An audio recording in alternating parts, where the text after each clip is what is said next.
तो मैंने कहा जी बेटा आप बोलें। तो कहने लगे कि तुम्हें जो है ना यहाँ से उठवाऊंगा मैं, तुम्हें शर्म नहीं आती, तुम एक खातून हो के इस तरह का काम करती हो, बकरे बेचती हो, जवान हो। तो मैंने उनसे ये कहा था कि अगर आप में थोड़ी भी शर्म है ना, तो आप ये सोच लें कल को आपके घर में भी कोई बुरा वक्त आ सकता है और उस जगह में आपके माँ और बहन आ सकती है। आप बिलीव करें, दूसरे दिन वो अपनी वालदा को लेकर आया मेरे पास और माफ़ी मांगने लगा। फिर मैंने उनको ये बात दरगुजर की कि इसलिए कि मैं मर्द के माशरे में बैठी हूँ, मुझे बहुत सारी बातों को इग्नोर करना पड़ता है।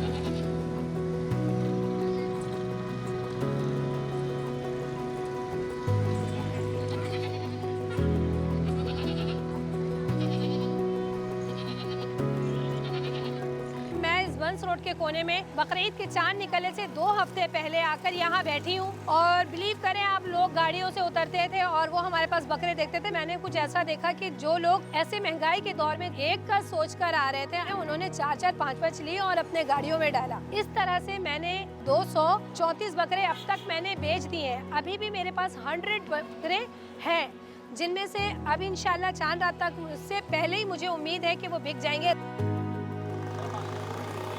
अंकल ये दोनों के 60,000। मैंने सबसे पहले जब बकरों का काम शुरू किया 10 लोग आते थे, उनमें कुछ अच्छे भी होते थे, कुछ बुरे भी होते थे, कुछ अच्छी बातें करके जाते थे, कुछ बुरी।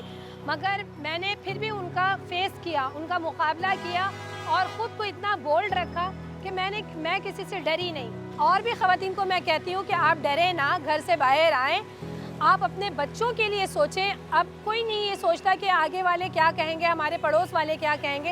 हमें ये सोचना चाहिए कि हम अपने बच्चों के लिए क्या करें।